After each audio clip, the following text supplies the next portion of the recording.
اب آپ کی ملاقات کرواتے ہیں کوہاٹ سے تعلق رکھنے والے ڈاکٹر رضوان قیصر سے۔ ناقابل یقین کارنامہ سر انجام دیا ہے انہوں نے۔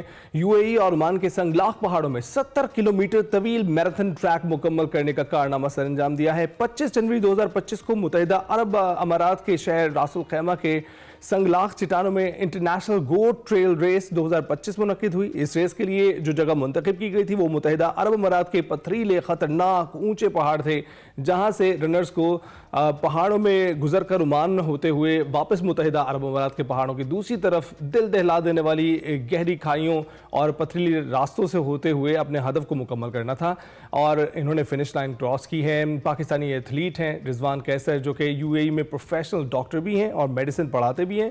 انہوں نے اس ایونٹ میں پاکستان کی نمائندگی کرتے ہوئے 70 کلومیٹر کی ریس میں حصہ لیا ہے اور پرخطر پہاڑوں کو عبور کرتے ہوئے اپنا مقررہ فاصلہ 15 گھنٹے اور 51 منٹ میں مکمل کیا ہے۔ جی ہاں، اتنی سخت قسم کی ریس انہوں نے کی ہے، انہیں بات کر لیتے ہیں جناب ہمارے ساتھ ہی موجود ہے اپنے کارنامے پر ڈسکشن کرنے کے لیے doctor Rizwan. Thank you so much doctor Rizwan, آپ نے ہمیں جوائن کیا۔ سب سے پہلے تو بہت بہت مبارکباد آپ کو۔ یہ بتائیں کہ یہ اتنی طویل اور اتنی خطرناک ریس میں حصہ لینے کا خیال آخر آپ کو کیسے آ گیا؟ ریس کا اعلان تو قریباً 10 ماہ قبل ہوا تھا، میں نے رجسٹریشن تقریباً 3 ماہ قبل کی۔ تھوڑی سی الجھن تھی کہ کروں یا نہ کروں، کیونکہ یہ 70 کلومیٹر کی ریس تھی اور اس میں تقریباً 4200 میٹر کی ایلیویشن بھی تھی، تو یقینی تھا کہ ہو سکتی ہے یا نہیں ہو سکتی۔ لیکن پھر یہاں یو اے ای میں پاکستانی رنرز کا ایک گروپ ہے جن کی میں نے شرٹ بھی پہن رکھی ہے، اور یہی شرٹ پہن کے میں نے ایک ریس بھی کی تھی، پاکستان روڈ رنرز۔ تو وہاں پہ میں نے کچھ لوگوں سے بات کی تو پھر انہوں نے بڑی حوصلہ افزائی کی کہ آپ کر سکتے ہیں۔ میں 55 کلومیٹر تک ہی کر چکا ہوں، تو مجھے لگا کہ 55 اور 70 میں اتنا بڑا فرق نہیں ہے۔ تھوڑا سا یہ ہے کہ انسانی باڈی میں کافی ریزیلینس ہوتی ہے۔ میرا تجربہ یہ کہتا ہے کہ اگر آپ 10 کلومیٹر بھاگ سکتے ہیں تو 15 بھی بھاگ سکتے ہیں، اور اگر 15 کر سکیں تو آپ 20 بھی کر سکتے ہیں، وغیرہ وغیرہ۔ تو مجھے لگا کہ اگر میں نے 55 کیا ہوا ہے تو میں 70 بھی کر لوں گا۔ تو تھوڑا سا رسک تھا اس میں۔ ایک تو وجہ یہ تھی کہ فاصلہ زیادہ تھا، دوسرا یہ کہ اتنے لمبے فاصلے میں اگر آپ صبح طلوع آفتاب کے ساتھ شروع بھی کرتے ہیں تو آپ کے 3-4 گھنٹے کی ریس غروب آفتاب کے بعد اندھیرے میں آ جائے گی۔ تو وہ ہیڈ لیمپ کے ساتھ بھاگنا، اور یہ بھی سیدھی روڈ کی ریس نہیں تھی بلکہ پہاڑ تھے، وہ پتھریلے اور سنگلاخ پہاڑ ہیں، تو ان کے اوپر بھاگنا جہاں پہ راکس چٹانیں بڑی لوز ہوتی ہیں تو انجری کا خطرہ ہوتا ہے، وہ اندھیرے میں بھاگنا وہ بھی ایک چیلنج تھا۔ لیکن پھر تھوڑا سا رسک لیا اور اللہ نے کرم کیا کہ ریس ہو گئی۔ ڈاکٹر صاحب، آپ کو 55 اور 70 میں فرق ہی محسوس نہیں ہوتا، یا 1 کلومیٹر بھاگتے ہوئے جو کھلاڑی ہانپ جاتے ہیں؟ اچھا، آپ پروفیشنل ڈاکٹر ہیں، اپنے بارے میں کچھ بتائیں، یہ بھی بتائیں کہ رننگ کا شوق کیسے پیدا ہوا اور کب سے کر رہے ہیں؟ جی، میں میڈیکل ڈاکٹر ہوں۔ میں نے MBBS کیا پاکستان سے، پھر میں نے PhD کی سویڈن سے، اور پھر اٹلی اور امریکہ سے پوسٹ ڈاکس کیے۔ پھر امریکہ میں ایک یونیورسٹی میں پڑھاتا رہا ایز این اسسٹنٹ پروفیسر، اور تقریباً 6 بار سے یو اے ای میں ہوں as an associate professor medicine کا۔ تو رننگ کا شوق مجھے کوئی بہت زیادہ نہیں تھا، مجھے ہائکنگ کا شوق تھا۔ تو پہاڑوں پہ چڑھنا، میں نے کچھ ہمالیہ میں، اسکردو میں، ہنزا میں بھی کچھ پہاڑ کیے ہوئے ہیں۔ زیادہ سے زیادہ میں نے 6000 میٹر کی ایک چوٹی کی ہے تقریباً 1.5 برس قبل۔ تو مجھے لگتا تھا کہ کلائمبنگ آسان ہے، کوہ پیمائی آسان ہے، لیکن رننگ میرے لیے تھوڑی سی مشکل تھی۔ بہرحال رسک لیا اور ہو گئی۔ رننگ کا ویسے میں نے جو باقاعدگی سے شروع کی وہ کوئی 1.5 برس قبل ہی شروع کیا۔ شروع میں مجھ سے مشکل 2 کلومیٹر بھاگا جا رہا تھا، پھر آہستہ آہستہ بڑھاتا گیا۔ ایک میرا خیال ہے کہ انسانی باڈی کی ریزیلینس کی میں نے بات کی، تو انسانی باڈی کو آپ پش کر سکتے ہیں اور اس کی لمٹس بڑھتی رہتی ہیں۔ تو مجھے جب لگا کہ 2 کلومیٹر بھاگنا آسان ہے تو پھر میں نے 3 کلومیٹر بھاگنا شروع کر دیا۔ جب لگا کہ 3 کلومیٹر آسان ہو گیا، پھر میں نے بڑھانا شروع کر دیا۔ تو بڑھاتے ایک وقت آیا کہ میں آرام سے 20-21 کلومیٹر ہر دوسرے دن کر سکتا تھا۔ تو رننگ کا یہ تجربہ ہے، لیکن زیادہ تجربہ میرا کوہ پیمائی کا ہے۔ زبردست۔ اچھا ڈاکٹر صاحب، یہ بتائیں کہ اس میراتھن کا اسپیسیفکلی آپ کا ایکسپیرینس کیسا رہا؟ ٹریک تو آپ نے بتایا کہ انتہائی مشکل تھا، اور اتنے گھنٹے آپ نے تقریباً 16 گھنٹے کیسے دوڑ لیا؟ الٹرا میراتھن تھی، تو میراتھن تو جو اسٹینڈرڈ ہے وہ 42 کلومیٹر کا ہے۔ یہ الٹرا میراتھن تھی، تھوڑی سی زیادہ تھی، 70 کلومیٹر، تھوڑی سی تو نہیں، تھوڑی زیادہ ہو گئی۔ لیکن ان میں یہ ٹریل رن تھی، تو اس میں آپ نے سیدھا روڈ پہ نہیں بھاگنا، بلکہ پہاڑ ہیں، آپ نے پہاڑ چڑھنے ہیں، پھر اترنے ہیں، پھر چڑھنے ہیں۔ تو تھوڑا سا جو ہاریزونٹل فاصلہ ہے، جو افقی فاصلہ ہے، اس کی نسبت عمودی فاصلہ زیادہ میٹر کرتا ہے، تو وہ تقریباً 4200 میٹر تھا. تو یہ تھا.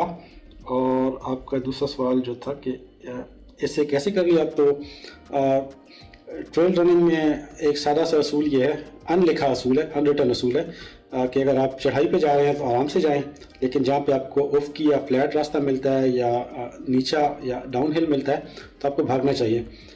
تو میرا بھی یہی تھا کہ جہاں پہ بھاگنے کا موقع ملا میں بھاگتا رہا، جہاں پہ چڑھائی تھی وہاں پہ آرام آرام سے چڑھتا رہا. تو یہ ہو گیا. کتنے گھنٹے میں ہوا؟ تقریباً قریب 16 گھنٹے. 16 گھنٹے میں میں صرف 1 منٹ بیٹھا تھا، اور وہ بھی جوتوں کے تسمے باندھنے، ورنہ میں مسلسل چلتا رہا. بیچ میں نے کھانا بھی کھایا اور پانی بھی پیتا رہا، تو بیچ میں سنیکس کھاتا رہا، لیکن وہ یا چلتے چلتے یا رک گیا، رک کے کھا لیا اور پھر چل پڑا، لیکن بیٹھا کہیں پہ نہیں. تو ڈاکٹر صاحب ہمیں یہ بھی اطلاع ہے کہ آپ کے جوتے نہ رننگ تھے اور نہ ہائکنگ تھے، اور اس کے علاوہ پھٹے بھی ہوئے تھے. کیا غیر ارادی طور پر آپ نے ریس میں حصہ لیا تھا؟ اچھا، جوتوں کی ایک انٹرسٹنگ کہانی ہے. تو میں جوتوں کی بہت امپورٹنس ہے کسی بھی ریس میں. آپ کے لیے آرام دہ ہونے چاہیے، اور نئے جوتے کبھی بھی آرام دہ نہیں ہوتے، تو آپ کو ان کو پہن کے ان میں اپنے پاؤں کو ان کا عادی بنانا ہوتا ہے. تو میں نے اس ریس کے لیے جوتے قریباً 1 ماہ قبل خریدے تھے، اور میں نے اس میں کچھ ٹریننگ کی، جم، رننگ، چھوٹی موٹی کوپ آئی. تو وہ جوتے بالکل تیار تھے، اور میں نے ان کو ریس کے دن لے کے جانا تھا. لیکن ہوا یہ کہ میں نے صبح 1.5 گھنٹے ڈرائیو کر کے ریس کے مقام پہ پہنچنا تھا، اور اس میں جوتے مجھ سے غلطی سے گھر پہ ہی رہ گئے. تو جب میں راستے میں تھا تو مجھے خیال آیا کہ جوتے رہ گئے ہیں. اب ایک آپشن یہ تھا کہ میں سادہ جو ڈرائیونگ کے شوز ہیں ان میں ریس کرتا، لیکن وہ لازماً پھٹ جاتے. اور دوسرا آپشن یہ تھا کہ میں کہیں سے خرید لیتا، لیکن صبح کا وقت تھا، صبح کے 6 بجے تھے، طلوع آفتاب سے بھی قبل کی بات ہے. تو مجھے یقین تھا کہ سب دکانیں بند ہوں گی. پھر میں نے گاڑی کی ڈگی میں دیکھا تو اس میں کچھ پرانے شوز نکل آئے. یہ شوز تھے جو کہ میں نے لے کے جانے تھے ریس کے لیے، اور یہ مجھ سے رہ گئے، اور گاڑی کی ڈگی میں مجھے یہ والے ملے، اور یہ کافی پرانے ہیں اور خستہ لگ رہے ہیں، اور اس میں اس جگہ سے ان کا جو سامنے سے پورشن ہے وہ بھی تھوڑا سا گھس گیا ہے. تو پھر یہی تھے. ایک آپشن یہ تھا کہ یہ پہن کے ریس کر لوں، اور دوسرا آپشن یہ تھا کہ چھوڑ دوں. تو میں سوچا کہ رسک لیتے ہیں اور انہیں کو پہن کے کر لیتے ہیں. ان کو پہن کے کر لیا. تھوڑے سے یہ اتنے آرام دہ نہیں تھے، خصوصاً جہاں پہ کسی چٹان کو پاؤں لگتا تھا تو یہ حصہ ان کا کافی پتلا ہے، تو وہ ایک چوٹ لگتی تھی. اور لیکن بس کرتا رہا، اور اللہ نے فضل کیا کہ ہو گئے. بڑی انٹرسٹنگ سٹوری تھی جوتوں والی. تو اچھا، اتنا طویل ٹریک، اتنا لمبا وقت جس پر آپ نے بھاگنا تھا، کوئی کسی ایسا قسم کا حیران کن واقعہ پیش آیا جیسے آپ کو کہیں ڈر لگا؟ آپ نے کہا کہ اندھیرا ہو گیا تھا جب آپ دوڑ رہے تھے. UAE میں سانپ ہوتے ہیں کافی، اور یہاں کے سانپ نوکٹرنل ہیں، یا شام کے بعد نکلتے ہیں اور ساری رات بڑے ایکٹیو ہوتے ہیں. تو میرا خیال تھا کوئی نظر آئے گا. ویسے کبھی کبھی ہائکنگ میں نظر بھی آتے ہیں، وہ تو نظر نہیں آئے. لیکن ایک وقت ایسا تھا کہ مجھے لگا کہ میں ریس نہیں کر سکتا. غروب آفتاب کے بعد تقریباً آدھا گھنٹہ گزرا ہوگا، اندھیرا ہو گیا. میں نے ٹارچ لگائی، ہیڈ لیمپ لگایا، اور اس کے بعد میں نے سامنے دیکھا تو ایک اونچا پہاڑ تھا جو میں نے کرنا تھا. اور اس وقت میں سردی لگنا شروع ہو گئی. پھر سر درد شروع ہو گیا. سر درد اس کی علامت ہے کہ آپ کے بدن میں یا خون میں گلوکوز کم ہو گئی ہے، تو آپ کو کچھ کھا لینا چاہیے. میرے پاس ایک ہی کھجور تھی، وہ میں نے کھائی، لیکن اس سے سر درد پہ کوئی فرق نہیں پڑا. اور اچانک مجھے لگا کہ بس اب کچھ نہیں ہو سکتا، مجھے بیٹھ جانا چاہیے. اور جو ایمرجنسی نمبر دیے ہوئے ہیں ان پہ کال کرتا ہوں کہ مجھے آ کے لے جائیں. لیکن پھر تھوڑی سی ہمت بند آئی. پھر محمد علی جو باکسر تھے ان کا ایک کال ہے کہ don't quit, suffer now and live the rest of your life as a champion. یعنی آپ نے ہار نہیں مانی، جو کچھ جھیلنا ہے ابھی جھیل لو تاکہ باقی کی زندگی ایک چیمپئن کی طرح گزار سکو. تو وہ بار بار ذہن میں آتا رہا. پھر میں نیچے وادی میں دیکھا تو مجھے 4-5 ٹارچز نظر آئیں. دور دور سے لوگ، لیکن وہ آہستہ آہستہ اوپر آ رہے تھے. تو مجھے لگا کہ انہوں نے بھی کرنا ہے، جب یہ کر سکتے ہیں تو میں بھی کر سکتا ہوں. پھر آہستہ آہستہ چلتا رہا، ایک ایک قدم اٹھا کے.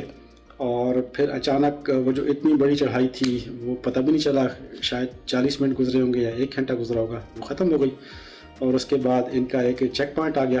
چیک پوائنٹ انہوں نے بیچ میں پڑاؤ بنائے ہوتے ہیں جہاں پہ آپ کو کھانے پینے کا سامان مل جاتا ہے. تو وہ آ گیا. پھر وہاں میں نے کافی کچھ کھا پی لیا، اپنی پانی کی بوتل بھر لی، کچھ کھانے پینے کا سامان جیبوں میں اڑس لیا. اور اس کے بعد میں کافی